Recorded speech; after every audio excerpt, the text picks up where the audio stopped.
Salam alaikum. L'UTP concerne GPG,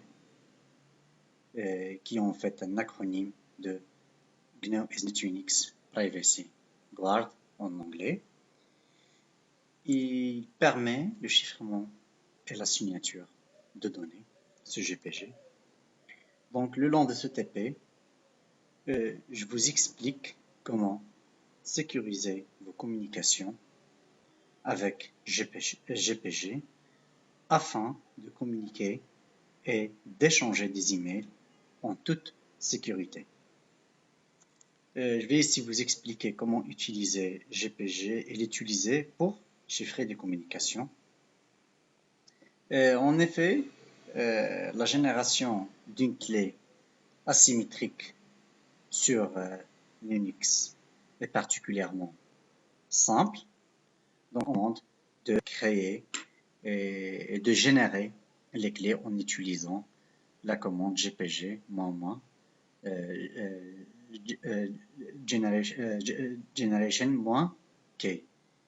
Mais avant de lancer cette commande, on fait un petit rappel sur la signification d'une clé publique et une clé privée. La clé publique, c'est la clé que vous distribuerez à vos amis. Lorsque vous envoyez un message à un ami, vous le chiffrez avec sa clé publique. Donc, la clé publique sert à chiffrer un message qui pourra être déchiffré uniquement avec la clé privée. Tandis que la clé privée, c'est la clé que vous gardez pour vous. Il servira à signer vos messages afin de prouver que c'est bien vous. Quand vous signez le message, ça signifie que c'est bien vous.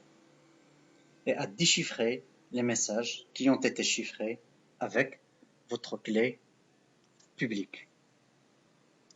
Donc, une correspondance entre clés publiques et privées, c'est que ces deux clés fonctionnent en inverse. Ce que chiffre l'une, l'autre peut le déchiffrer et vice-versa. Donc, si je parle de clés, c'est selon le contexte. Il s'agira de votre clé publique ou bien votre clé privée. Donc, pour trier votre paire de clés, on va exécuter la commande GPG-gen -k.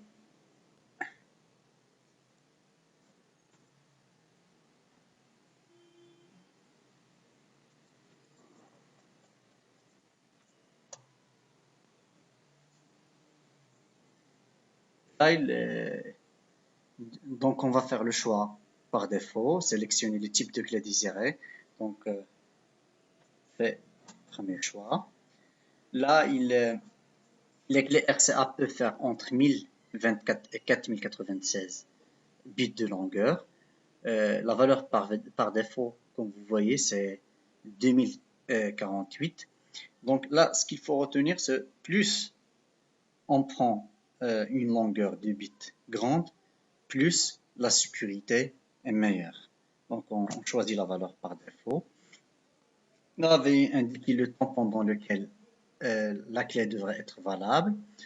Donc ça dépend des utilisations. Nous, on va garder la valeur aussi par défaut. Notre clé n'expire pas. La clé n'expire du est-ce correct? Oui, on fait. Oui. Là, il me demande d'entrer un nom réel. Donc je choisis LPRT, par exemple, serveur, adresse électronique lprt@fpe.umi.ac.ma. Commentaire. Donc, vous n'êtes pas obligé de remplir un commentaire. Donc, on fait, je fais par exemple commentaire, je fais Rachid.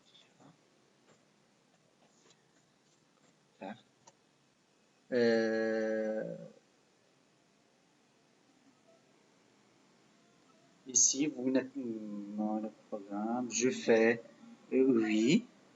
C'est tout bon, vous pouvez valider comme précédemment, vous pouvez choisir oui.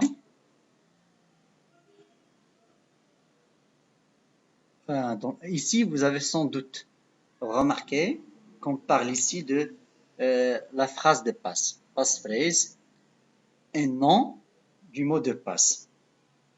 Donc là, on va choisir une phrase de passe. Et cette phrase de passe doit être de longueur minimum de 10 caractères, complexe, tout en combinant les minuscules, majuscules, les chiffres et symboles. Donc, je fais un choix. LPRT majuscule, 16. Donc, je répète la même chose. LPRT, 16. En effet, la seule méthode pour craquer un cryptage GPG reste aujourd'hui le vol de votre clé privée et l'utilisation d'un dictionnaire pour trouver votre phrase de passe.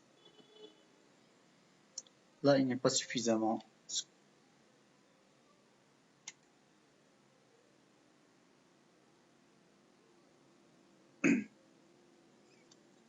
Donc, après avoir validé votre mot de passe, le système vous indique que vous devez générer de l'entropie.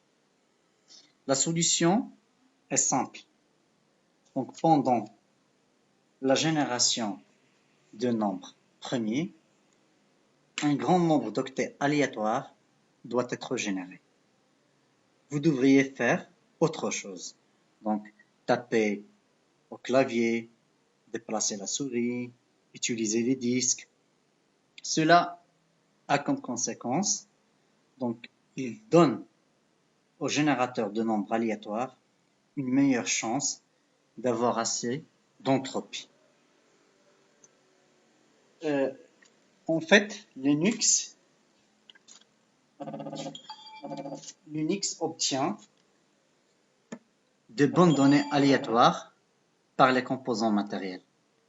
Mais on est en présence d'un serveur. Et un serveur ne possède pas de clavier, de souris, de carte son, de carte graphique, ce qui génère bien moins d'entropie. La solution, c'est que on va exécuter ou bien on va installer un programme qui est half-grade pour améliorer l'entropie du système. Donc, je vais arrêter la vidéo et je continue l'installation de ce logiciel la vidéo prochaine, Inch'Allah.